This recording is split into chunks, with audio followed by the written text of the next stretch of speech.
देखो last class में ये सारे क्वेश्चंस हम लोगों ने किए थे और इसमें डेरिवेशन क्या था बेसिकली दो, एक तो डेरिवेशन किया था हम लोगों ने हॉलो स्फीयर का और एक सॉलिड स्फीयर का। और डेरिवेशन इंपॉर्टेंट है, उसको थोड़ा ध्यान में रखना, कभी कभी काम आ सकता है।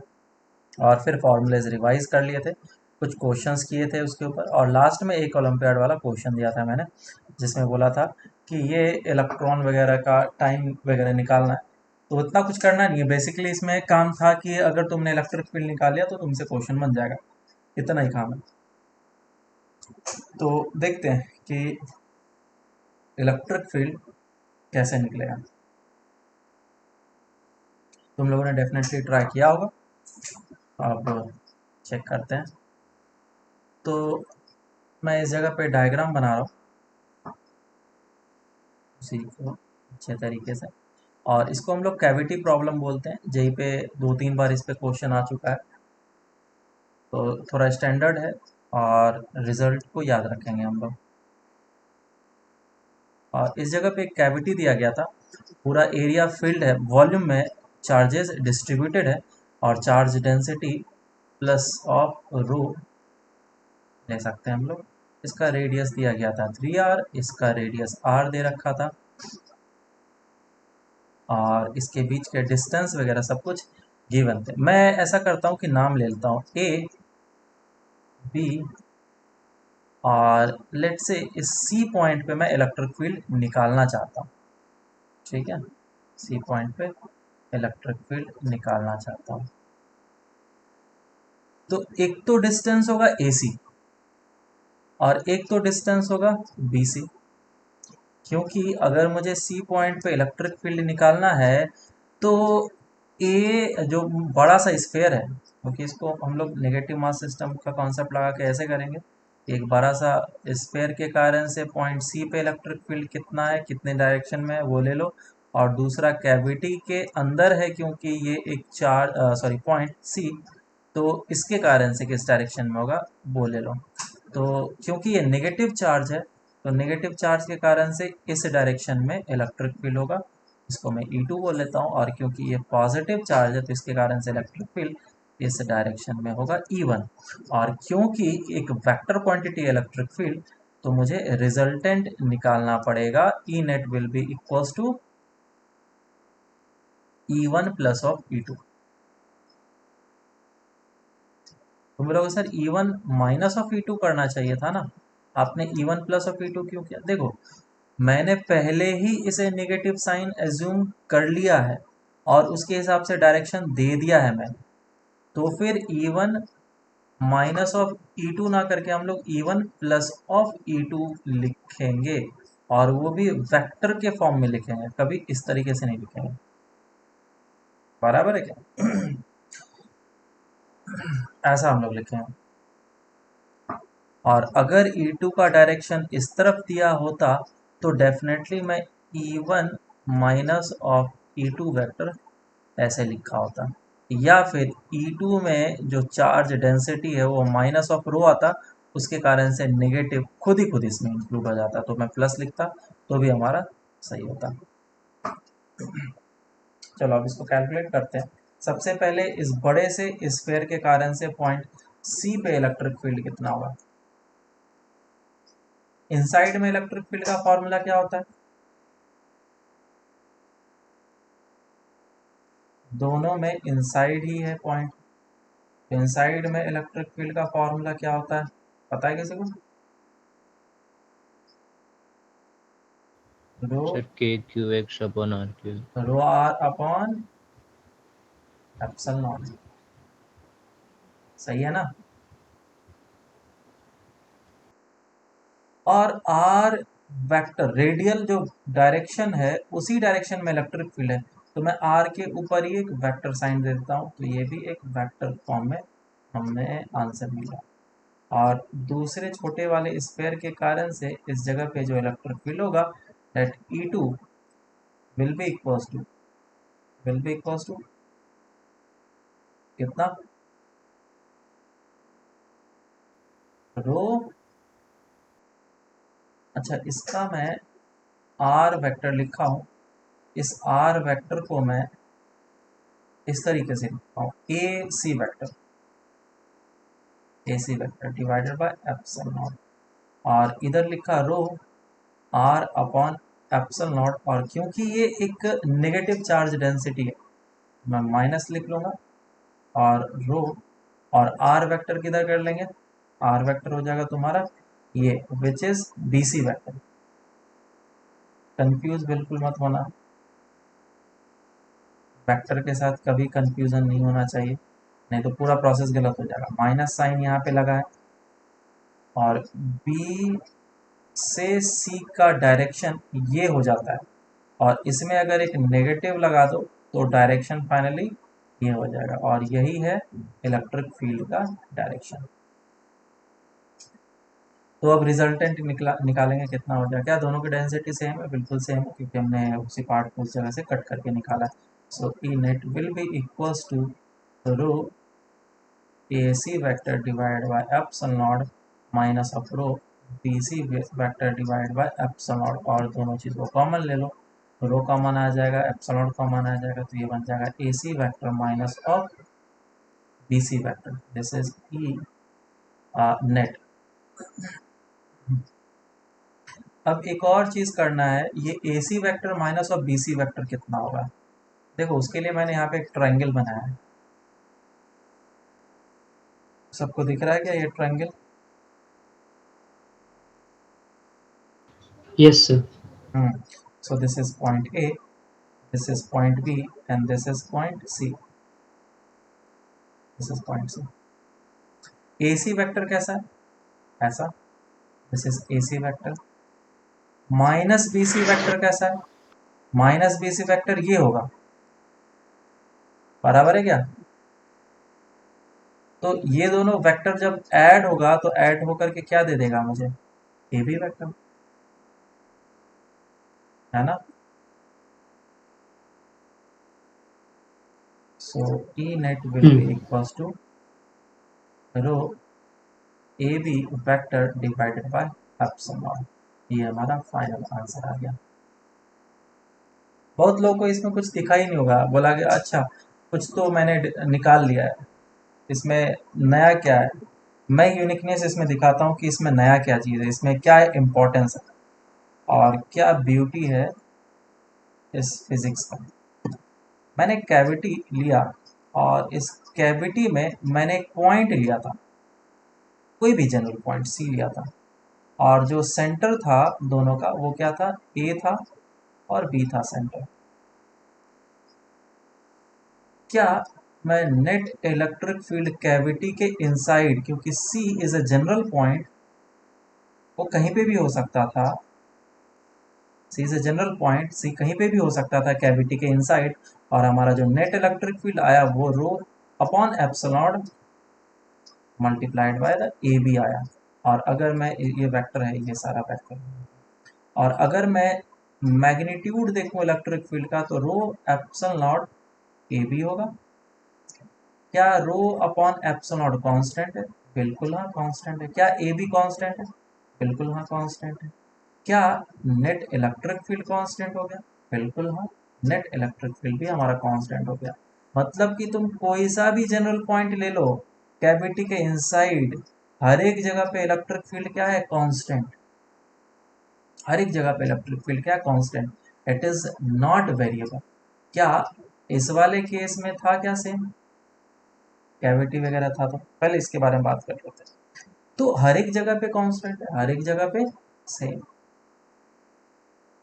दूसरा चीज ये है कि इसका मैग्नीट्यूड तो कांस्टेंट है ही है, साथ ही साथ डायरेक्शन भी constant.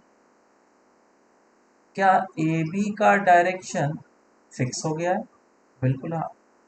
That direction of electric field is independent of the choice of the point inside the cavity। तो कुल मिलाकर के मैं तुमको ग्राफ के जरिए या फिर डायग्राम से मैं दिखा देता हूँ कि मैं क्या बोलना चाह रहा हूँ, हम लोग भी समझ ही गए होंगे कि कैविटी के अंदर जो इलेक्ट्रिक फील्ड होगा वो इस लाइन के पैरेलल होगा और पॉइंटिंग अवे होगा all the electric field E net inside the cavity whose direction is constant, whose magnitude is constant as well as its direction. ये बहुत ही इंपॉर्टेंट पॉइंट यहाँ से निकल कर आता है। बोलो किसी को समझ में आया या नहीं? डाउट है किसी को तो पूछ सकते हो। क्या सबको समझ में आया? तो जो क्वेश्चन आया यस था सर। ओलंपियाड में कि इलेक्ट्रॉन को इस जगह पे रिलीज किया गया, किसी एक जगह पे रिलीज किया गया, ठीक है, मैंने शायद पोजीशन गलत दे दिया था, इलेक्ट्रॉन को मैं उल्टी जगह से रिलीज किया हूँ, मैंने यहाँ से रिलीज किया, एक्चुअल में इस जगह से रिलीज किया जाएगा। तो अगर इलेक्ट्रॉन को इस जगह से रिलीज किया जाएगा तो इलेक्ट्रिक फील्ड इस डायरेक्शन में होने के कारण से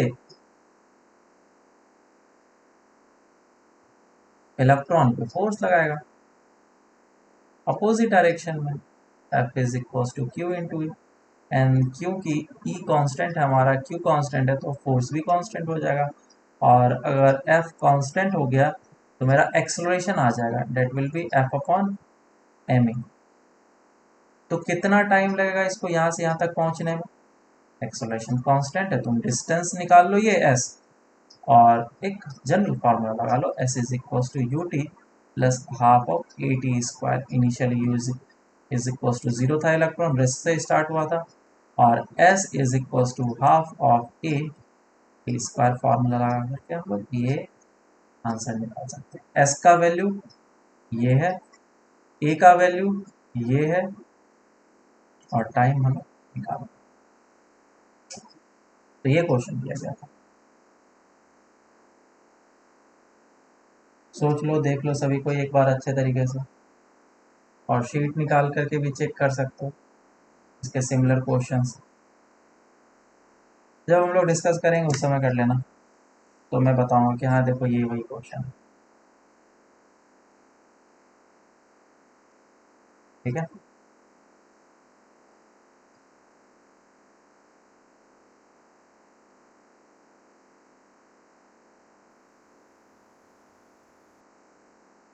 चलो एक और क्वेश्चन करो।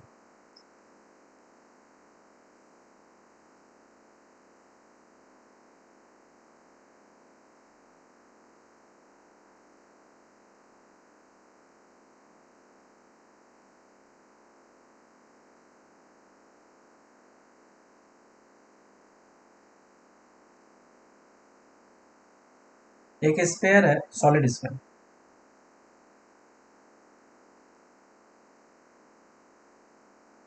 सॉलिड स्फेयर, और दो पॉइंट पे इलेक्ट्रिक फील्ड निकालने के लिए बोला गया, point A and point B.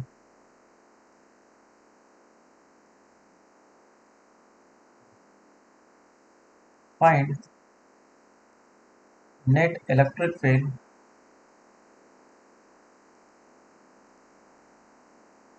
Eight point A and B,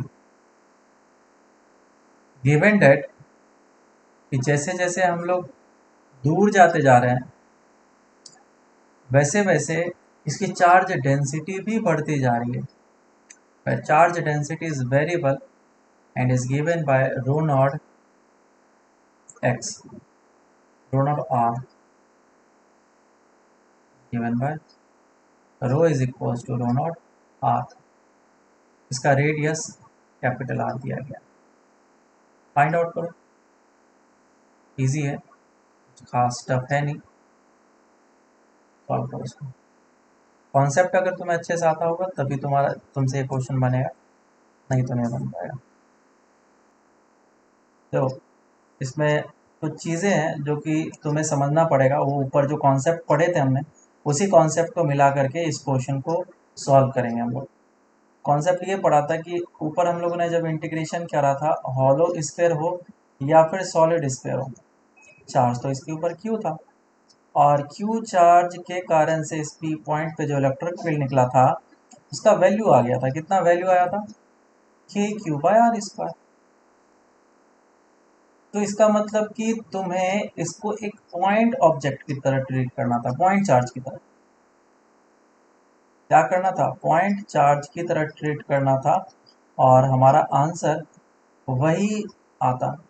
तो क्या मैं इतने बड़े से स्फेयर को भी एक पॉइंट चार्ज की तरह ट्रीट कर सकता हूँ, क्योंकि मुझे बी पॉइंट पे इलेक्ट्रिक फील्ड चाहिए, हाँ या ना? Yes sir. ये बी डिस्टेंस मान लो, तो इलेक्ट्रिक फील्ड बी पॉइंट पे होगा कितना? A Q divided by B square. This will be the answer. एक स्टेप में आंसर आया, कॉन्सेप्ट। बस क्यू का वैल्यू मुझे निकालना है कि इसके ऊपर चार्ज टोटल है कितना, ये तो मुझे निकालना है। तो क्या इसकी चार्ज डेंसिटी धीरे धीरे बढ़ते जा रही है, मतलब चार्ज, तो टोटल चार्ज हम लोग कैसे निकालेंगे? आर डिस्टेंस पे जाकर के डी आर थिकनेस का मैंने एक एलिमेंट चूज करा, तो एक वॉल्यूम हो जाएगा। ये क्या बनेगा? Hollow sphere.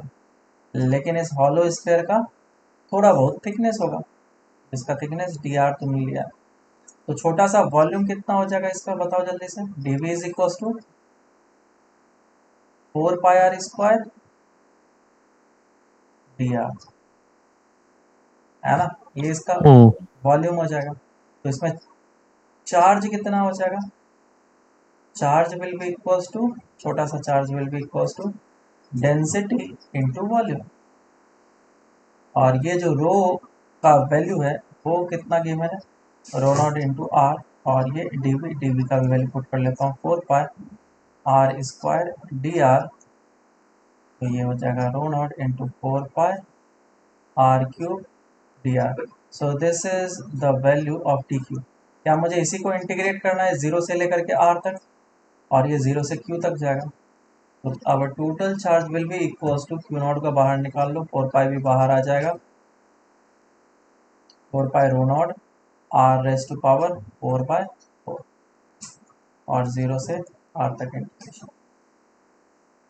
बोलो, ये बात क्लियर हुआ सबको, समझ में आया नहीं? समझा sir. So this is the total charge, और ये टोटल चार्ज का वैल्यू हम लोग यहाँ पे put। तो ये हमारा बी पॉइंट के लिए हो गया, विच इज आउटसाइड। अब पॉइंट एक इनसाइड भी है, इनसाइड के लिए भी हम लोग निकाल लेते हैं। और इनसाइड के लिए भी मैंने एक ट्रिक बताया था जब हम लोग इंटीग्रेशन कर रहे थे, उसमें मैंने ये बोला था, कौन सा पॉइंट है यहाँ पे, ए पॉइंट। उसमें ये बोला था कि अगर एक हॉलो स्फेयर है तो उसके इनसाइड में इलेक्ट्रिक फील्ड कितना होता है? जीरो। इसके ऊपर चार्ज रख दो, फिर भी। उसके बाद फिर एक सॉलिड स्फेयर लिया था, उसमें बीच में कैविटी डाल दिया था।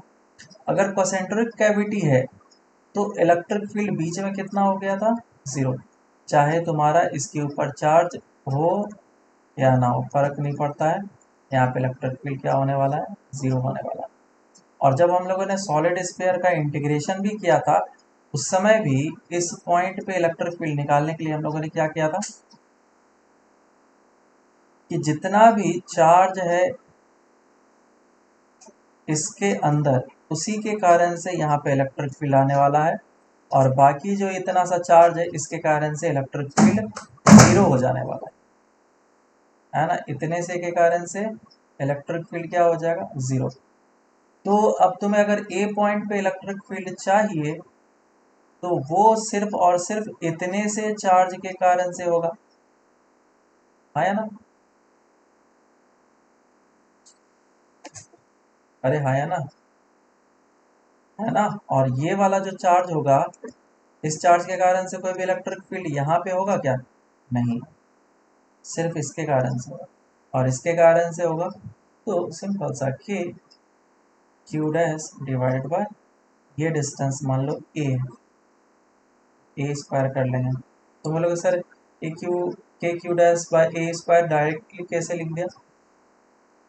अगर हमारे पास एक सॉलिड स्फीयर है जिसका रेडियस आर है, और मैं इस पॉइंट पे निकालना चाहता हूँ इलेक्ट्रिक फील्ड, तो कितना लिखते हैं हम लोग? इज इक्वल टू के, इसके ऊपर क्यू चार्ज, के क्यू बाय आर स्क्वायर। अगर मैं r डिस्टेंस कोई कम करते चले जाऊं और इसके सरफेस के पास आ जाऊं तो r का वैल्यू क्या लिखना पड़ जाएगा, r। तो क्या अभी भी ये फॉर्मूला आउटसाइड वाला है? बिल्कुल है। और तुम चाहो तो ग्राफ को भी देख सकते हो, ग्राफ में भी, ग्राफ ये पॉइंट कंटिन्यूस है जहाँ पे r का वैल्यू r हो जाता है विच इज सरफेस, और दोनों तरफ से मैग्नीट्यूड क्या मिलता है मुझे, सेम मिलता है। तो आई थिंक इतना समझाया तो तुम लोग को समझ में आ गया होगा मैं क्या बोलना चाह रहा हूँ। और ए पॉइंट पे नेट इलेक्ट्रिक फील्ड होगा कितना, ये Q dash by A square, और मुझे क्यू डैश का वैल्यू निकालना पड़ेगा कहाँ से कहाँ तक, जीरो से लेकर के ए तक जाएगा। और डी क्यू ऊपर जो था सेम काम ये इंटीग्रेशन करेंगे लेकिन जीरो से ए तक करेंगे, ये आ जाएगा pi rho naught a raise to power, इसका वैल्यू पुट कर लो आंसर। ठीक है क्या?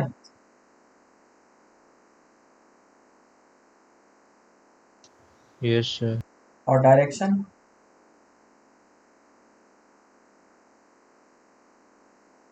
अगर पॉजिटिव चार्ज है तो away from the centre radially outward. ठीक है,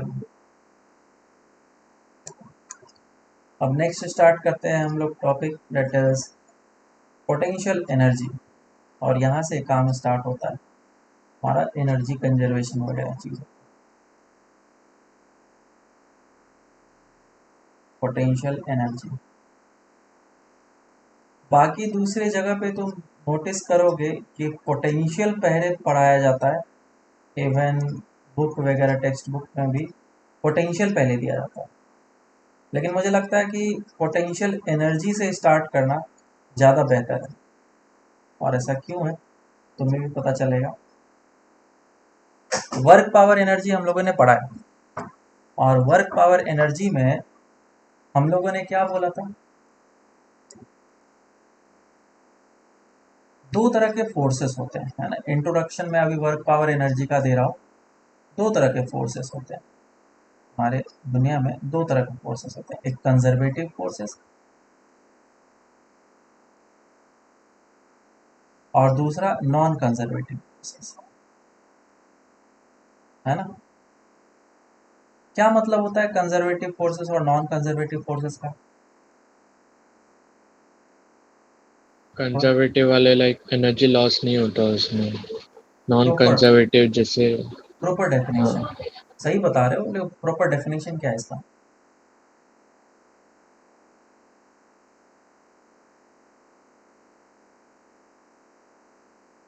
कंजर्वेटिव फोर्स ऐसे फोर्स होते हैं जिसके कारण से वर्क उसके पाथ के इंडिपेंडेंट होता है, उसके इनिशियल एंड फाइनल स्टेट पे डिपेंड करता है सिर्फ। जैसे कि ग्रेविटी, ये अर्थ है, अर्थ सरफेस, तुम ए पॉइंट से बी पॉइंट पे एक ब्लॉक को ले जा रहे हो डिफरेंट डिफरेंट पाथ से, डायरेक्ट ऐसे ले गया, एक ऐसे करके लेके गया, और एक ऐसे करके लेके गया। हर एक पाथ में तुम्हारा ग्रेविटी के कारण से बढ़ क्या होने वाला है, सेम। मेरी बात समझ में आई क्या? तो ऐसे फोर्सेस को हम लोग कंजर्वेटिव हम्म। फोर्स बोलते हैं। पाथ इंडिपेंडेंट होना चाहिए वर्क, है ना। तो वर्क इज पाथ इंडिपेंडेंट। और इसके लिए एक और डेफिनेशन बन जाता है कि अगर हम लोग एक लूप में जाएंगे तो नेटवर्क होगा जीरो। ठीक है, net work will be zero in A loop. ठीक है, कंजर्वेटिव फोर्स का नेचर क्या होता है, अगर तुम एक लूप में चले गए तो नेटवर्क कितना हो जाएगा, जीरो। जैसे ग्रेविटी के कारण से इनिशियली ब्लॉक को यहाँ पे लेकर रखा था, वापस घुमा करके यहीं पे लेके आ गया, नेटवर्क कितना कर दिया तुमने, जीरो, डिस्प्लेसमेंट जीरो हो गया इससे। अब नॉन कंजर्वेटिव फोर्स के बारे में हम लोग जानते हैं, क्या जानते हैं हम लोग नॉन कंजर्वेटिव फोर्स के बारे में? ये तो बता दो। पाथ डिपेंडेंट होते हैं। हाँ, वर्क पाथ डिपेंडेंट होता है। जैसे कि फ्रिक्शन। तो मैं ये सब चीज़ें क्यों बता रहा हूँ, ये सब चीज़ें कहाँ पे हम लोगों ने पढ़ा है, वर्क पावर एनर्जी में पढ़ा है। यहाँ पे इसलिए बता रहा हूँ क्योंकि हमें पढ़ना है पोटेंशियल एनर्जी। और किसके कारण से पोटेंशियल एनर्जी, इलेक्ट्रोस्टैटिक फोर्स के कारण से पोटेंशियल एनर्जी। दुनिया में जितने भी सारे फोर्स होते हैं उन सभी फोर्सेस के लिए पोटेंशियल एनर्जी डिफाइन नहीं किया जाता है। सिर्फ कंजर्वेटिव फोर्सेस दुनिया में जो एग्जिस्ट कर रहे हैं उसी के लिए ही पोटेंशियल एनर्जी डिफाइन किया जाता है। तो अगर हमारा इलेक्ट्रोस्टैटिक फोर्स है, इलेक्ट्रिक फील्ड के कारण से जो फोर्स है, इस फोर्स के कारण से पोटेंशियल एनर्जी एग्जिस्ट करेगा। और उसी पोटेंशियल एनर्जी को हम लोग यहाँ पे पढ़ने जा रहे हैं। ठीक है, नॉन कंजर्वेटिव का कोई भी पोटेंशियल एनर्जी नहीं होता है क्योंकि वो एनर्जी लॉस हो जाता है और उसको मैं वापस से रिसीव नहीं कर सकता हूँ। फ्रिक्शन जो लगा, घर्षण हुआ, एक ब्लॉक को मैं खींच करके एक प्लेस से दूसरे प्लेस पे लेके गया, यहाँ पे घर्षण हुआ और घर्षण के कारण से हीट के फॉर्म में एनर्जी लॉस हो गया। अब लॉस हो गया तो ये वापस से इस ब्लॉक को नहीं मिल सकता। लेकिन अगर तुमने एक बॉल को फेंका ऊपर की डायरेक्शन में v वेलोसिटी से, तो ऊपर जाने के बाद यहाँ पे इसकी वेलोसिटी जीरो हो गई, काइनेटिक एनर्जी जीरो, लेकिन ये एनर्जी वापस से मिल सकता है। तो यहाँ पे एनर्जी का लॉस नहीं हुआ, यहाँ पे एनर्जी का लॉस हो गया और वो वापस से रिकवर नहीं हो सकता है। अब देखना, मैं जो टर्म यूज कर रहा हूँ एनर्जी, मतलब कि काइनेटिक एनर्जी। हालांकि एनर्जी तो ऑलवेज कंजर्व होता है, मेरा बोलने का क्या मतलब था, काइनेटिक एनर्जी, काइनेटिक एनर्जी का लॉस हो गया और वो वापस से अब मुझे नहीं मिल सकता। बराबर है क्या? तो इसीलिए हम लोग सिर्फ कंजर्वेटिव फोर्सेस के लिए ही पोटेंशियल एनर्जी डिफाइन करते हैं। और क्योंकि इलेक्ट्रोस्टैटिक फोर्स हमारे नेचर का एक ऐसा फोर्स है जो कि कंजर्वेटिव इन नेचर है। ठीक है, ज़्यादा वक्त ज़ाया नहीं करते हैं और इसी चीज़ को हम लोग आगे बढ़ते हैं और पढ़ते हैं।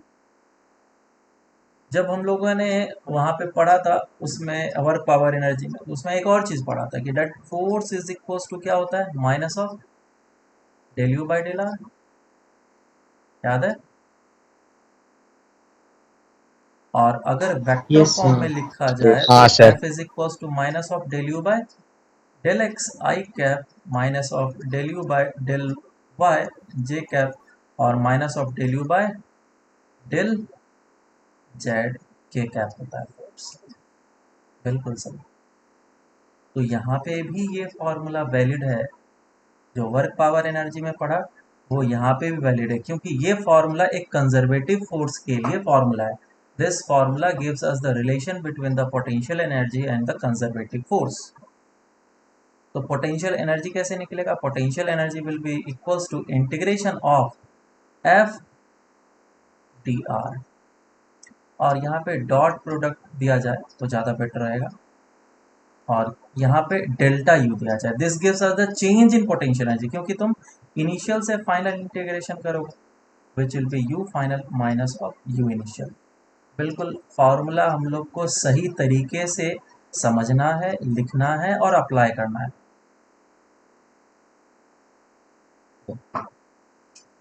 तो ये पोटेंशियल एनर्जी नहीं देता, ये चेंज इन पोटेंशियल एनर्जी। कभी कभी तुमसे क्वेश्चन में पूछा जा सकता है कि potential energy as a function of x निकालो, तो उसके लिए कोई ना कोई एक रेफरेंस लिया जाता है जहाँ पे पोटेंशियल जीरो एज्यूम किया जाता है। जनरल केस में हम लोग इन्फिनिटी पे पोटेंशियल एनर्जी क्या मानते हैं, जीरो। समझ में आया क्या, क्या बोलते हैं हम लोग? हाँ सर। हम लोग एक रेफरेंस डिफाइन करते हैं और आवर कन्वीनियंसी, हमारे सुविधा के लिए हम लोग कोई एक स्फेयर लिए हैं और इसके ऊपर कोई चार्ज रखा है प्लस क्यू या माइनस क्यू। तो इन्फिनिटी पे r is equals to infinity पे पोटेंशियल क्या बोलते हैं हम लोग, जीरो बोल देते हैं। This is our reference. और हर एक जगह पे हम लोग लगभग यही पोटेंशियल को हम लोग जीरो एज्यूम करते हैं, यही जगह पे पोटेंशियल एनर्जी यही जगह पे हम लोग जीरो करते हैं। तो उसके रेफरेंस में हम लोग इन सभी लोकेशंस पे पोटेंशियल का वैल्यू निकाल सकते हैं। ठीक है, तो U हमारा होगा कितना, उस चीज को हम लोग चाहें तो निकाल सकते हैं। तो पोटेंशियल एनर्जी है क्या चीज, पहले तो व्हाट इज डिफाइन कर लेते हैं। ये सब तो फॉर्मूले वगैरह जो मैंने वर्क पावर एनर्जी में पढ़ा था मैंने यहाँ पे बता दिया, बस एक रिवीजन। तो पोटेंशियल एनर्जी का डेफिनेशन क्या है, कोई बता सकता है? पोटेंशियल एनर्जी सर का इन्फिनिट बोलो। सर इन्फिनिटी से कोई भी एक्सटर्नल वर्क करके चार्ज को लाने का। बहुत सही। ये यहाँ पे बढ़िया सा चार्ज रखा हुआ था, एकदम मस्त मौला। यहाँ पे चार्ज रखा हुआ है और ये अकेला है, इसके आसपास में और कोई चार्ज नहीं है। तो इन्फिनिटी से अगर मैं इस Q1 चार्ज को लेकर के आऊँ तो मुझे कोई वर्क करना पड़ेगा क्या? नहीं वर्क करना, कुछ नहीं करना है, ये चार्ज ही नहीं है, इस पर कोई एक्सटर्नल फोर्स ही नहीं लगा रहा है, तो मुझे कोई वर्क नहीं करना। बिल्कुल सही। अब मैंने क्या किया, दूसरा चार्ज इन्फिनिटी से उठा के लेके आया। ये कहाँ है? इन्फिनिटी। ये इन्फिनिटी पे एक दूसरा चार्ज है, उसको मैं धीरे धीरे स्लोली, बहुत स्पीड में नहीं, स्लोली। स्लोली क्यों करना है उसका भी रीजन है। तो स्लोली स्लोली धीरे धीरे करके मैं इस चार्ज को उठा करके इस लोकेशन पे लेके आया। तो जब मैं इस चार्ज को ला रहा था, इस पे फोर्स लग रहा था। कौन फोर्स लगा रहा था? Q1 charge. Q1 charge force लगा रहा था, उसके कारण से मुझे फोर्स लगाना पड़ा अपोजिट डायरेक्शन में, ताकि मैं इसको स्लोली इस जगह पे लेकर के आ पाऊँ। और मेरे कारण से जो वर्क हुआ, वो वर्क गया कहाँ? Work done by the external agent, वो गया कहाँ? वो पोटेंशियल एनर्जी में स्टोर हो गया। ठीक है, अभी समझते हैं हम लोग वापस से। देखो, इसका सिंपल एक एग्जांपल मैं लेता हूँ कि अगर अर्थ सरफेस पे एक ब्लॉक रखा हुआ है और तुम इसको स्लोली मूव करोगे और इस पोजीशन पे लेकर के जाओगे, तो तुमने जो वर्क किया वो कहाँ गया? इस ब्लॉक के पोटेंशियल एनर्जी में स्टोर हो चुका है। तो हम लोग क्या बोलेंगे, जो भी पोटेंशियल एनर्जी में चेंज हुआ है वही तो work done by external force है, उतना ही वर्क हुआ है। यहाँ पे वही कॉन्सेप्ट है। हम्म।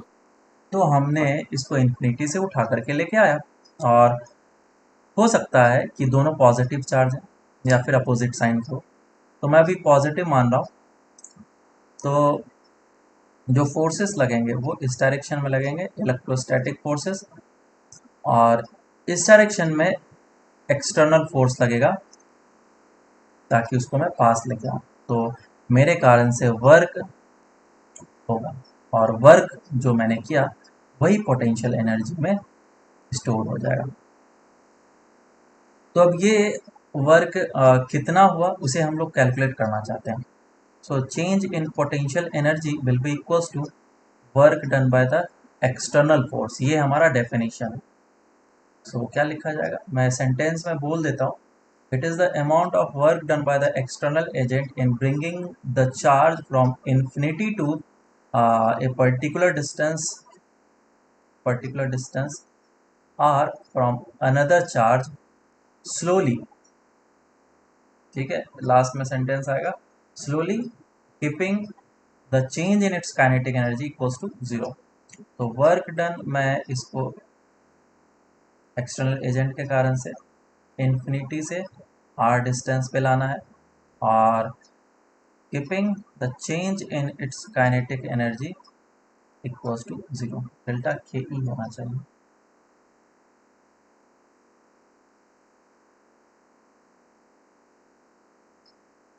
मतलब यहाँ पे भी इसकी काइनेटिक एनर्जी जीरो था और यहाँ पे भी इसकी काइनेटिक एनर्जी जीरो था,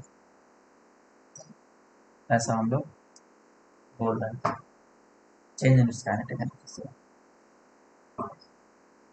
और क्या ये इनिशियली इस जगह पे रखा हुआ था, और क्या ये फाइनली इस जगह पे लाया गया? तो यहाँ पे भी क्या लिखा जाएगा, u final minus of u initial. Work का फॉर्मूला क्या होता है, इंटीग्रेशन एफ डॉट एक्स। और जब मैं इसमें फोर्स का वैल्यू पुट करूंगा, और फोर्स किसके कारण से होता है, कंजर्वेटिव फोर्स होता है, बराबर है। कौन सा फोर्स यहाँ पे लिखा जाता है, कंजर्वेटिव फोर्स। एक्सटर्नल फोर्स का वैल्यू मत लिख देना, गलत आंसर आ जाएगा। और यहाँ पे डॉट प्रोडक्ट है तो वेक्टर देना इंपॉर्टेंट है, क्योंकि डिस्प्लेसमेंट किस डायरेक्शन में हो रहा है और फोर्स किस डायरेक्शन में लग रहा है, इस डायरेक्शन में। ठीक है, तो कुल मिलाकर मुझे पहले तो ये बताओ कि एक्सटर्नल फोर्स ने पॉजिटिव वर्क किया या नेगेटिव वर्क किया। दोनों अगर पॉजिटिव चार्ज है तो इस चीज को फील करो। Negative work. नेगेटिव वर्क किया, एक्सटर्नल फोर्स किस डायरेक्शन, पॉजिटिव पॉजिटिव वर्क किया। जिस डायरेक्शन में एक्सटर्नल फोर्स लग रहा है उसी डायरेक्शन में तो डिस्प्लेसमेंट हो रहा है, बराबर। तो ये चार्जेस खुद ही खुद वहां पे नहीं पहुंच सकते हैं, मुझे उसको खींच के लाना पड़ेगा, मेरे कारण से मेहनत होगा, फिजिकली मेहनत करना पड़ेगा। अगर दोनों अपोजिट चार्जेस होते हैं तो छोड़ दो तो भी वो पास आ जाता, तो मेरे कारण से उल्टा मेहनत करना पड़ता, तो उस केस में नेगेटिव वर्क। तो हमें पता चल गया कि वर्क पॉजिटिव होगा, तो मैं यहाँ पे साइन के लिए वरी नहीं कहूँगा, नेगेटिव साइन ये सब वो सब साइन लगेगा। तो मैं फोर्स लिख देता हूँ, जो फोर्स का फॉर्मूला होगा वो के Q1 Q2 by R square होगा, और साथ में आएगा डी आर, किसी भी आर डिस्टेंस पे इसी को इंटीग्रेट कर लेंगे, K Q1 Q2 constant integration 1 by R square D R, और from infinity to at a particular distance R, यहाँ पे भी क्या आता है, U R minus of U infinity, इसको हम लोग डी यू लिखते हैं इंटीग्रेशन। यहाँ पे मैंने तो के Q1 Q2 और आर रेज टू पावर -2 हो जाएगा, और क्योंकि इंटीग्रेशन है +1 आ जाएगा -1 बाय आर, और लिमिट पुट कर लो फ्रॉम इन्फिनिटी आर, और ये चीज़ आ जाएगा के Q1 Q2, पहले लोअर लिमिट पुट हो जाएगा 0 -1 बाय आर, ये आ जाएगा। और एक माइनस साइन ऊपर से चलते आएगा क्योंकि डिस्प्लेसमेंट अपोजिट डायरेक्शन में हुआ है फोर्स के। फाइनल आंसर कितना आ जाएगा, k Q1 Q2 by r. So this is the change in its potential energy. अब क्योंकि हम लोग इन्फिनिटी पे पोटेंशियल एनर्जी जीरो बोलते हैं, इन्फिनिटी पे पोटेंशियल एनर्जी क्या बोलते हैं, जीरो, तो ये हो जाएगा हमारा जीरो। तो पोटेंशियल एनर्जी का फॉर्मूला हो जाएगा के Q1 Q2 बाय,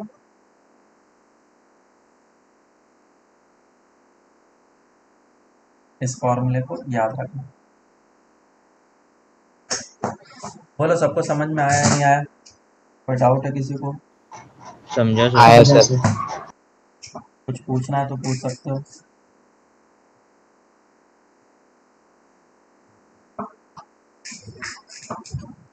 इसमें मैंने बहुत सारी बातें बता दी है, तो तुम लोग को कौन कौन से फॉर्मूले याद रखने हैं मैं वापस से बता देता हूँ।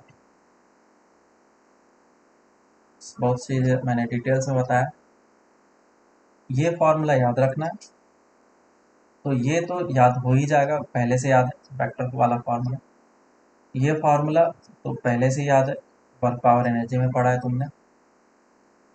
और एक लास्ट फार्मूला ये वाला, इसे याद रखना। तो टोटल दो फार्मूले हैं जो तुम्हें याद रखना है। F is equals to del you by del r होता है, और दूसरा जो पोटेंशियल एनर्जी का फॉर्मूला आता है वो के Q1 Q2 बाय आर होता है।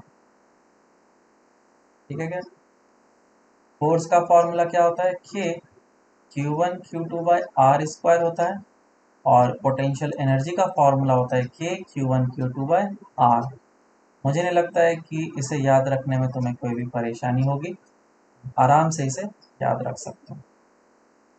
एक आर को हटा लेना। इसमें दोनों में डिफरेंस है, ये वेक्टर क्वांटिटी होता है और ये स्केलर क्वांटिटी।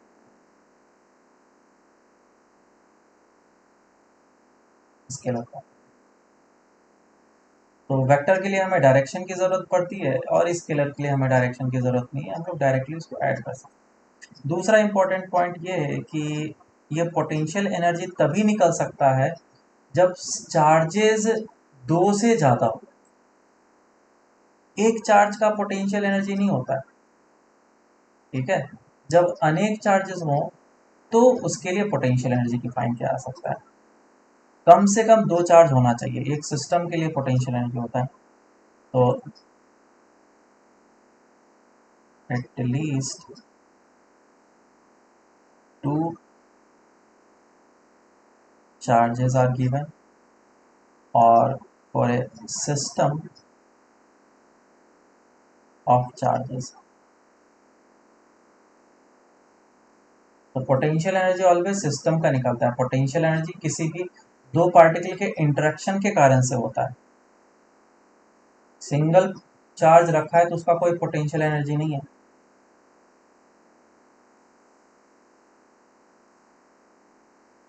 ठीक है, आगे चलते हैं। और और क्या बोलो, इस पे कुछ फॉर्मूले और कुछ बताना है क्या?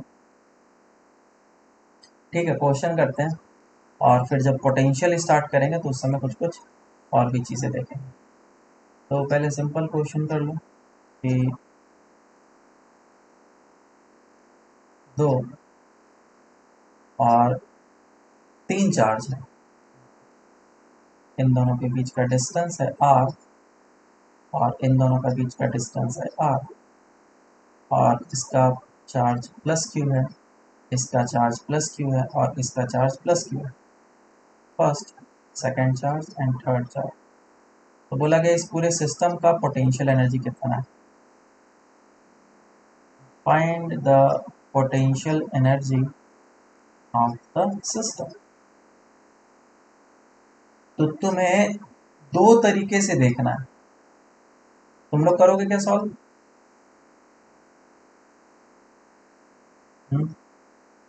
एक बार तुम लोग इसको हाँ सर, इसे करते हैं। सॉल्व करके ट्राई करके देखो क्या आ रहा है, उसके बाद फिर मैं इसमें बताता हूँ। ठीक है, तो देखो इसको सोचो कैसे, तो हमें सोचना कैसे है। जनरल सॉल्व करने का तरीका तो मैं बता ही दूंगा, पहले सोचना है हमें कि एक्चुअल में हुआ क्या और इस सिस्टम का पोटेंशियल एनर्जी कैसे निकला। पहले एक चार्ज यहाँ पे ऑलरेडी रखा हुआ था, मैंने इन्फिनिटी से क्या किया, एक चार्ज को उठा के लाया और यहाँ पे पुट कर दिया। तो जब मैं इस सेकेंड चार्ज को उठा करके ला रहा था तो इसने इसके ऊपर वर्क किया। इन दोनों के इंट्रैक्शन के कारण से मुझे वर्क करना पड़ा, तो एक पोटेंशियल एनर्जी हो जाएगा 1 और 2 का, बराबर है क्या। उसके बाद फिर अब ये दोनों चार्ज को मैंने यहाँ पे स्थापित कर दिया बढ़िया से। अब तीसरे चार्ज को मैं उठा करके जब ले करके आ रहा था उस समय ये दोनों मिलकर के तीसरे चार्ज पे फोर्स लगाया, इस पे फोर्स लगाया और जब मैं इसको वापस से यहाँ पे रख दिया तो मेरे कारण से वर्क हुआ। और इस बार जब मेरे कारण से वर्क हुआ है वो दो के कारण से हुआ है, क्योंकि ये भी इसके साथ इंटरेक्ट कर रहा था और ये भी इसके साथ इंटरेक्ट कर रहा था, मतलब कि दो पोटेंशियल एनर्जी और आया। एक पोटेंशियल एनर्जी आया 1 एंड 3 के कारण से और एक पोटेंशियल एनर्जी आएगा 2 एंड 3 के इंटरेक्शन के कारण से। तो क्या अब ये मेरा सिस्टम क्रिएट हो चुका है, तो यही हो जाएगा सिस्टम का पोटेंशियल एनर्जी। बोलो ये चीज़ें समझ में आया सबको,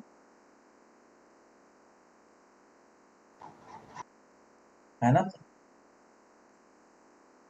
तो अगर क्वेश्चन में हमें गिवन होगा प्लस क्यू चार्ज है, प्लस क्यू चार्ज है और प्लस क्यू चार्ज है और सिस्टम का पोटेंशियल एनर्जी निकालो, तो ये फर्स्ट है, सेकेंड है, थर्ड है।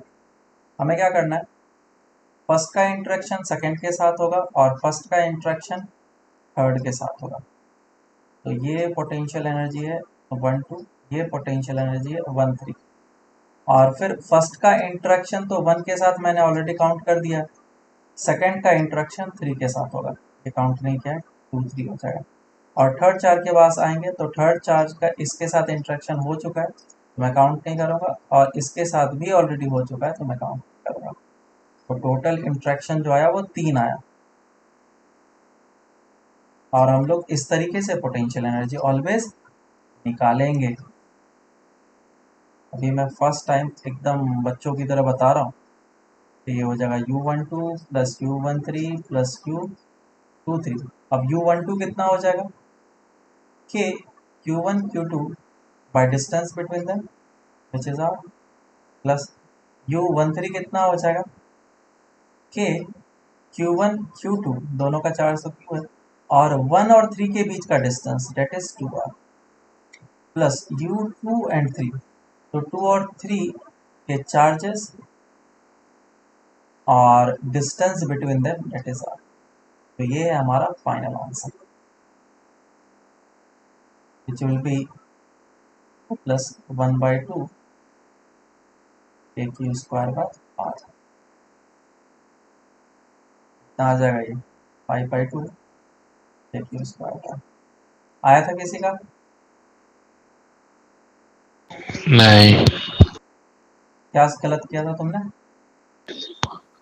डबल काउंट कर दिया था, लाइक वो U12 की जगह मैं U12 प्लस U21 दोनों कर दिया, हाँ वैसे ही तीनों केस। ठीक है, अब समझ में आ गया है तुम लोग को, तो अब इस क्वेश्चन को तुम आसानी से कर सकते हो। अटेम्प्ट करो कि एक इक्विलेटरल ट्रायंगल है और उसके एजेस के कॉर्नर पे चार्जेस प्लेस किए गए हैं, plus Q, minus Q and plus Q. ठीक है, और साइड लेंथ ए है। तो सिस्टम का पोटेंशियल एनर्जी निकालना है, find the potential energy of system. Solve करो।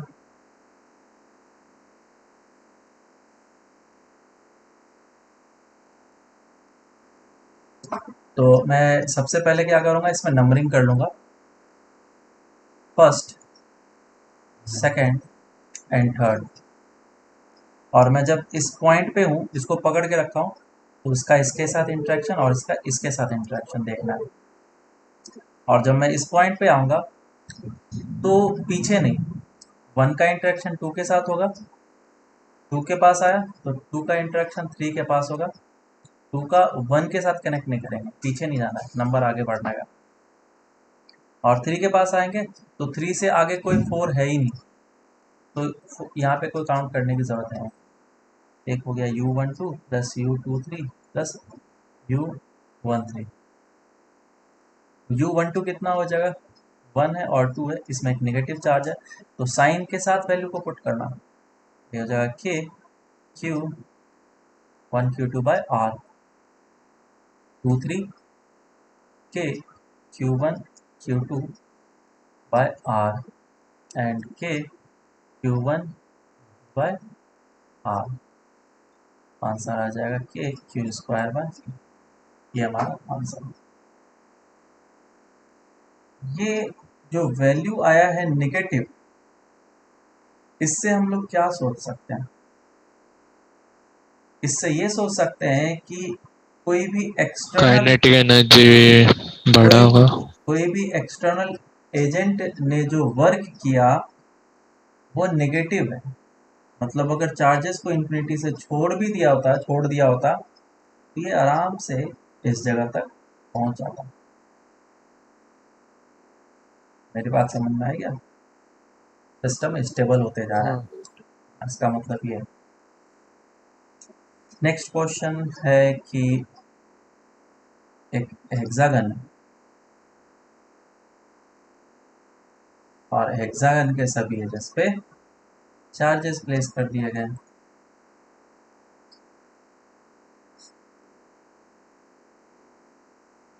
और सभी का मैग्नीट्यूड 2 है, क्यू है।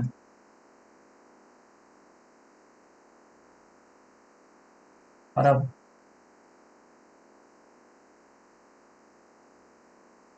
बोला गया find the potential energy of the system. Solve करो। साइड लेंथ ए गिवन है, रेगुलर हेक्सागन है, सभी पॉजिटिव चार्जेस। इसको ध्यान से करना। देखो इस क्वेश्चन को सॉल्व करते हैं और सॉल्व करने का तरीका भी वही चीज़ रहेगा। पहले तो मैं मार्किंग कर लूँगा first, second, third, fourth, fifth and sixth.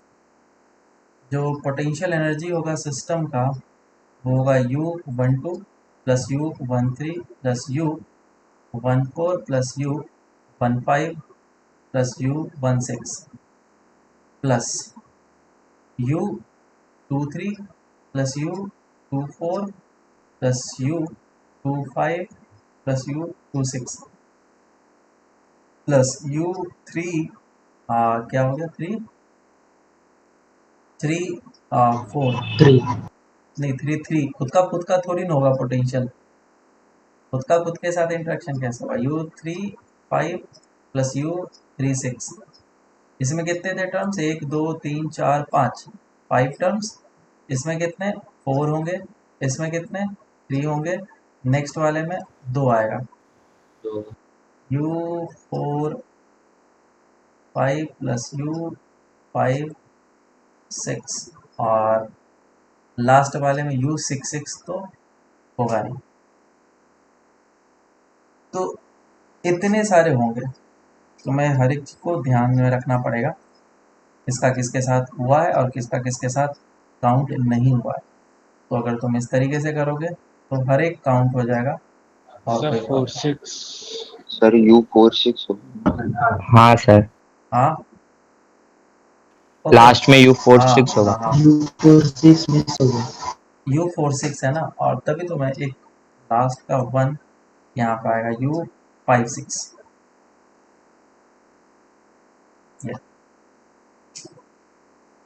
तो ये सारा का सारा काउंट हो गया है। अब सभी के वैल्यूज मुझे पुट करने की ज़रूरत है। जब हम लोग U12 बोलते हैं, इसको देखो कैसे हम लोग करेंगे। तुम चाहो तो अब वैल्यूज को यहाँ पे पुट करके भी कर सकते हो, मेरा करने का तरीका थोड़ा डिफरेंट है।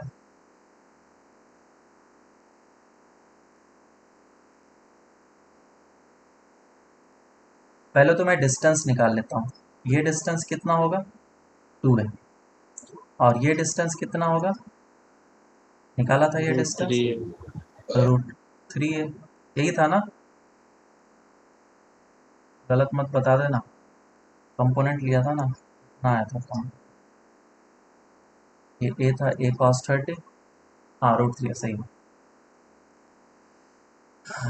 तो सबसे पहले मैं फर्स्ट चार्ज के पास हूँ और यहाँ पे मैं फैक्टर लिख देता हूँ कि Q² क्योंकि सारे के सारे पॉजिटिव चार्जेस हैं, और के Q² और Q²। क्यों ऐसा मैंने लिखा, 3 डिफरेंट वैल्यू हो सकते हैं, डिस्टेंसेस के 3 डिफरेंट वैल्यू है, 1 2 और 3, बाकी डिस्टेंस रिपीट होगा, तो इसीलिए मैंने 3 लिख दिए हैं यहाँ पे, 1 2 3, और मुझे बस फैक्टर इसमें डालते जाना है यहाँ पे। और ये मैं सामने होता तो और अच्छे तरीके से बता सकता था, लेकिन फिर भी चलो कोई नहीं। पहले मैं फर्स्ट चार्ज के पास हूँ, तो इसका इसके साथ इंटरेक्शन होगा, कितना है A, तो यहाँ पे 1 आ गया। इसके इसके साथ इंटरेक्शन होगा, ये हो जाएगा, डिस्टेंस है √3a, तो ये √3a देना पड़ेगा और ये 2a लेना पड़ेगा। और ये इसके साथ डिस्टेंस, तो ये हो जाएगा 1, और ये इसके साथ डिस्टेंस काउंट किया, हो गया 1। अब जब वापस से इसके पास आएंगे तो ये रिपीट होगा, कौन सा वाला डिस्टेंस का है, 2a वाला है, उसको 2 कर लूँगा मैं। और फिर इसके साथ रिपीट हुआ तो ये a डिस्टेंस वाला है, ये भी हो गया 2। तो 2 2 4 1 5, कितने टोटल ऊपर 5, इसमें 5 टर्म्स था, वो काउंट कर। बोलो समझ में आया क्या चीज़ मेरे तरीके? यस हाँ, समझा सर। अब इसके पास आ रहा हूँ मैं, अब इसके पास आया मैं। तो इसका इसके साथ इंटरेक्शन ए वाला है, तो ये हो जाएगा 3। इसका इसके साथ इंटरेक्शन, ये डिस्टेंस कितना है √3 वाला, तो ये हो जाएगा 3, क्योंकि सभी ऐड होते जाएंगे, सभी पॉजिटिव है, माइनस साइन में है नहीं। और इसका इसके साथ ये 2, इसका इसके साथ, और ये कितना हो जाएगा, अंतिम 6 तक ही जाना है, 6 से 1 में मत चले जाना, रिपीट हो जाएगा नहीं तो। ये 4 हो जाएगा यहाँ पे, ये 4 हो गया। अब मैं इसके पास आऊँगा, तो इन सभी को सर √3 वाला पूरा हो जाएगा ना? हाँ अच्छा, √3 वाला था ना,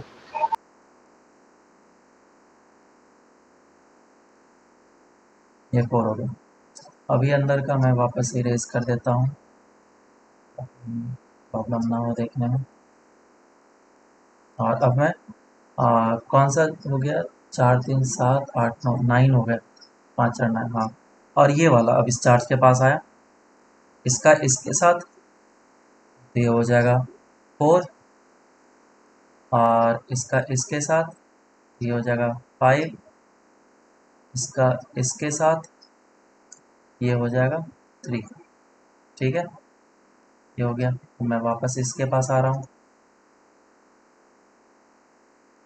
इसका इसके साथ ये हो जाएगा 5, इसका इसके साथ ये हो जाएगा 6, और इसके साथ नहीं लेंगे क्योंकि ये ऑलरेडी ले चुका हूँ।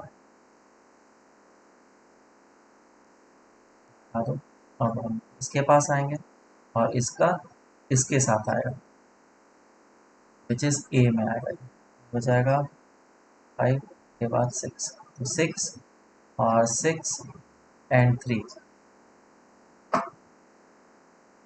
15 है टोटल, है ना। 6 + 6 + 3 15, काउंट करो, 2 + 1 3 + 3 6, और 6 + 4 10 + 5 15, टोटल 15 थे, और मैंने उसको काउंट। क्लियर, समझ में आया सबको? तो yes. Potential energy of the system will be equals to 6 k⁴ by a plus of 6 k⁴ by √3a plus of 3 k⁴ by 2a। अब इसको ऐड कर लो, जो भी आएगा आंसर वो हमारा फाइनल होगा। इसको मैं करके देख लेता हूँ तो ऊपर आंसर लिखा है सही आया कि नहीं। तो 2 × 3 है, और ये √3 हो जाएगा, और ये कितना हो जाएगा 3/2 k⁴ by a। तो ये हमारा फाइनल आंसर आ रहा है 12 13 14 15 + 4√3/2 k⁴ by a। यह है आंसर। आया था किसी का?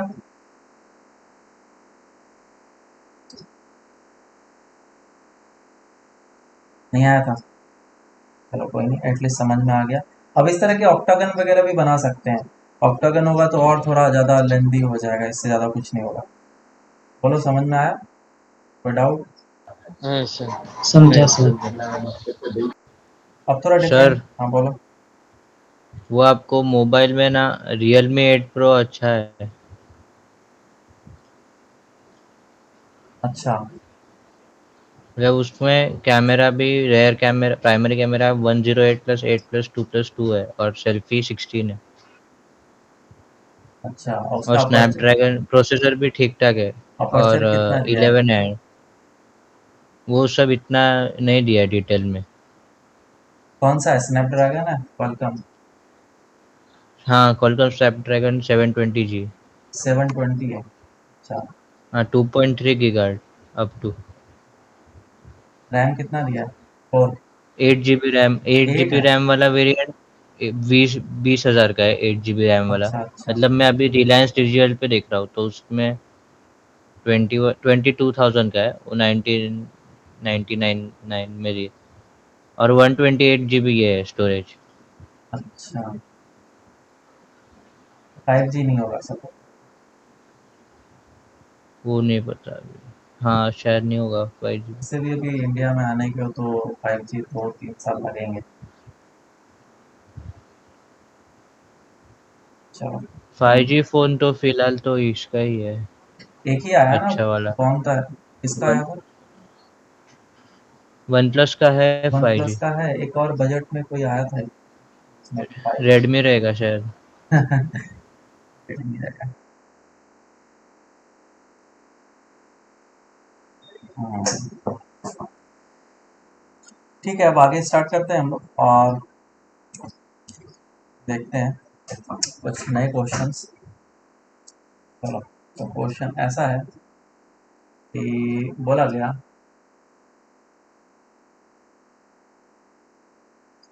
दो पॉइंट चार्जेस हैं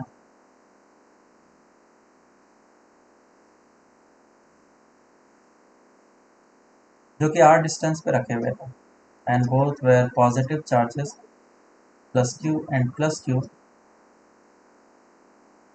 plus q and plus q, and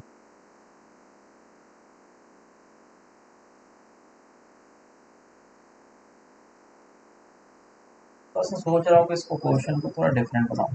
तो कहीं ऐसा ना हो जाए कि थोड़ा ज़्यादा अच्छा क्वेश्चन बनाने के चक्कर में तुमसे क्वेश्चन ही ना बने।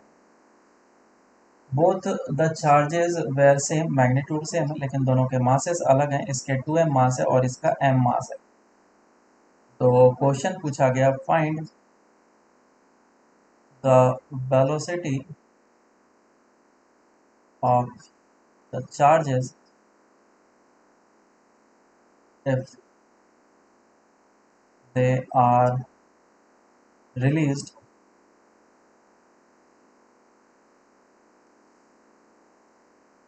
from a rest when the distance between them becomes twice of initial। Question में बता देता हूँ, दोनों चार्जेस को रेस्ट से रिलीज कर दिया गया और जब उन दोनों के बीच का डिस्टेंस डबल हो जाएगा इनिशियल के, तो उस समय उन दोनों की वेलोसिटी कितनी होगी वो निकालनी है। ठीक है, चार्जेस की वेलोसिटी क्या होगी वो फाइंड आउट, सॉल्व करो इसको।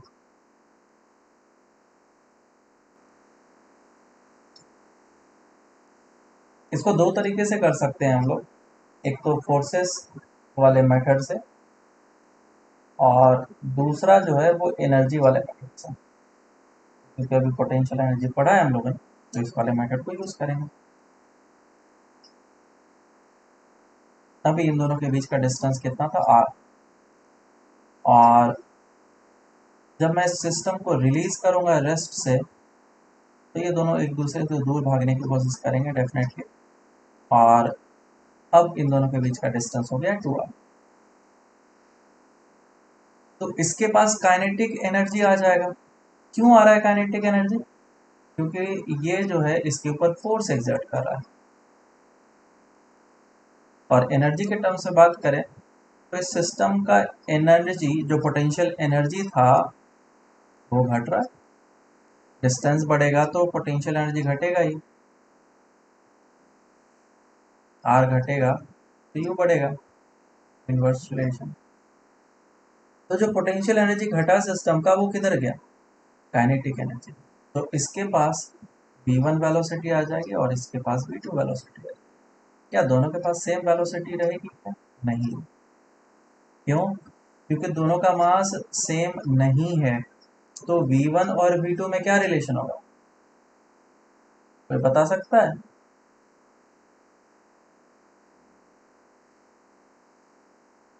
m1 v1 is equals to m2 v2 होगा।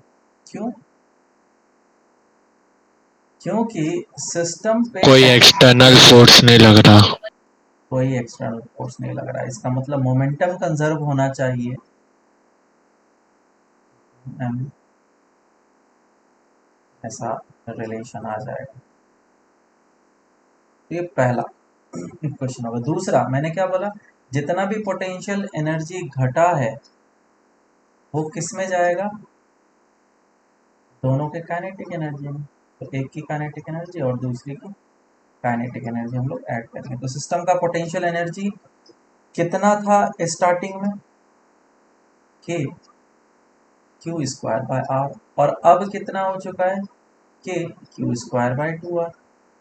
तो दोनों का डिफरेंस ले लिया, और क्योंकि मुझे मैग्नीट्यूड चाहिए इसीलिए इनिशियल वाले को और में से फाइनल को घटाया।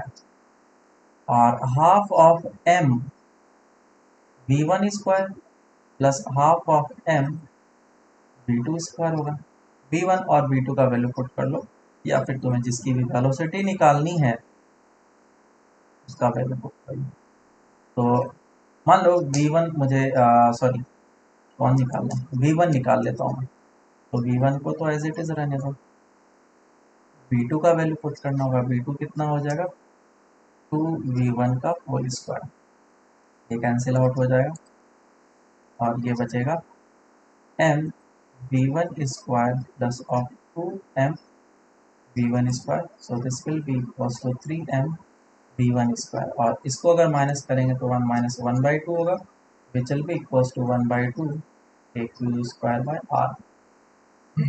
फाइनल आंसर कितना निकल के आया, v1 is equals to root under of K Q square divided by 6m। बोलो ये समझ में आया क्या। और v2 कितना हो जाएगा, 2 टाइम्स ऑफ v1, तो वैल्यू निकाल ही सकते हैं। समझ में आया क्या। हाँ सर। हम्म यस सर। तो इस सर वैसा करा था मैं, like coulombic force equal to mass into acceleration, लेकिन इनिशियल एक्सेलरेशन फाइनल निकाल दिया था। फोर्स कांस्टेंट नहीं है, हाँ फोर्स कांस्टेंट नहीं है तो एक्सेलरेशन भी वही कांस्टेंट ही होगा। प्रॉब्लम आ रहा था। एक्सेलरेशन वेरिएबल होगा, तो एक्सेलरेशन वेरिएबल होगा तो भी हम लोग आंसर निकाल सकते हैं, लेकिन उसके लिए मुझे क्या करना पड़ेगा, integration. a is equals to लिखना होगा मुझे v dv बाय dr, और यहाँ पे जो तुमने एक्सेलरेशन निकाला है वैल्यू पुट करना और फिर इसको सॉल्व करना पड़ेगा। आंसर इससे भी आता है। सर लेकिन वो बहुत लंबा हो रहा था। हाँ बिल्कुल लंबा होता है, इसीलिए मैंने ये तरीका थोड़ा बताया, ज़्यादा प्रिफरेबल है और कॉन्सेप्ट समझ में भी आता है अच्छे तरीके से। अच्छा नेक्स्ट क्वेश्चन कर लो। सर इसमें हाँ बोलो। अगर हम लोग मतलब work done by all forces equal to delta K करके, work done by all the forces क्यों, डब्ल्यू कोई वाले एक मास पर, हाँ कोई एक पार्टिकल पर अगर work done by all forces equal to delta K, एक पार्टिकल पे हाँ कोई भी एक पर, तो फोर्स आ जाता ना, है ना। फोर्स के कार्य से तुमको वर्क पहले निकालना पड़ता, तभी तो डब्ल्यू वाले सर वो पोटेंशियल एनर्जी ले लेते हैं ना, मतलब नहीं नहीं, potential energy is equal to, तो वो सिस्टम का पोटेंशियल एनर्जी चेंज होगा ना, तो तुम एक पार्टिकल का पोटेंशियल एनर्जी नहीं लिख सकते हो, तो सिस्टम का पोटेंशियल एनर्जी लिखना होगा, बराबर है। तो हमें सिर्फ यस दो सर का ही समझे। लेना पड़ेगा। नेक्स्ट क्वेश्चन है कि ये चार्ज है प्लस क्यू, ये चार्ज है प्लस क्यू, और ये चार्ज है प्लस क्यू। ये एक इक्विलेटरल ट्रायंगल है, 60 डिग्री एंड 60 डिग्री, और इन दोनों के बीच का डिस्टेंस a है।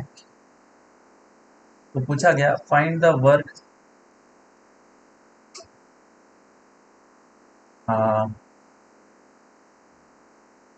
the work done by external agent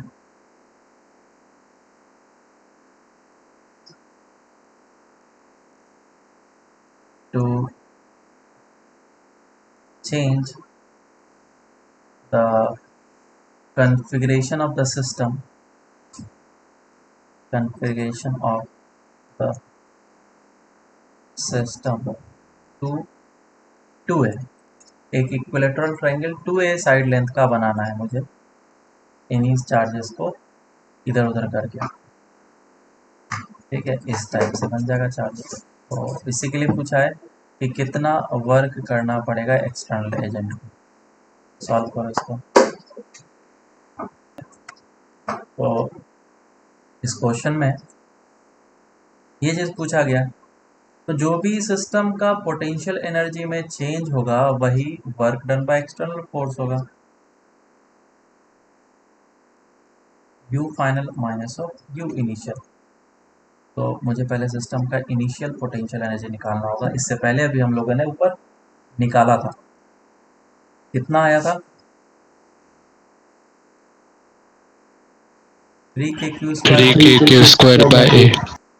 और फाइनल कितना हो जाएगा, क्योंकि तुमने बस साइड लेंथ को चेंज किया है तो ये 3kq स्क्वायर बाय 2a हो जाएगा।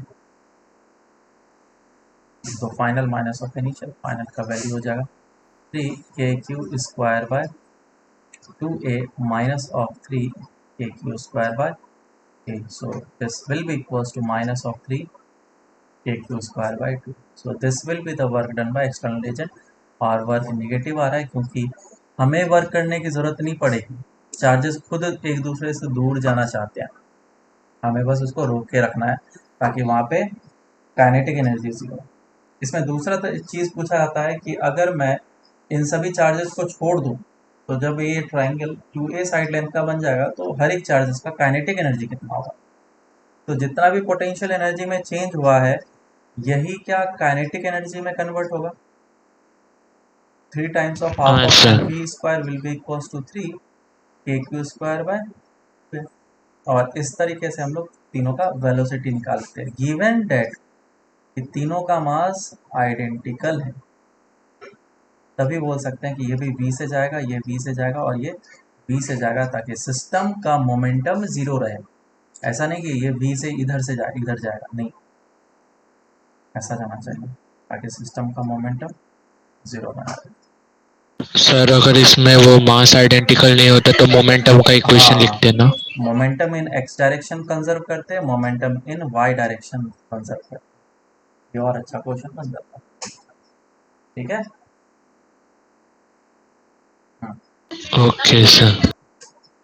चलो ठीक है, आज हम लोग बस यहीं तक रखते हैं। नेक्स्ट क्लास से हम लोग पोटेंशियल स्टार्ट करेंगे और फिर पता चलेगा कि हाँ पोटेंशियल एनर्जी मैंने क्यों बताया, ताकि तुम्हें एक बेस अच्छे तरीके से पकड़ बन जाए और फिर पोटेंशियल को समझने में कोई परेशानी ना। होमवर्क के लिए नेक्स्ट डीपीपी कर लेना, और जो शीट है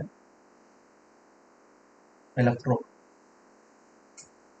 तो स्टार्ट में एक्सरसाइज 1 सेक्शन बी हो चुका है ना, सेक्शन सी करना, सेक्शन सी कंप्लीट करने की कोशिश करना, बाकी नेक्स्ट क्लास है।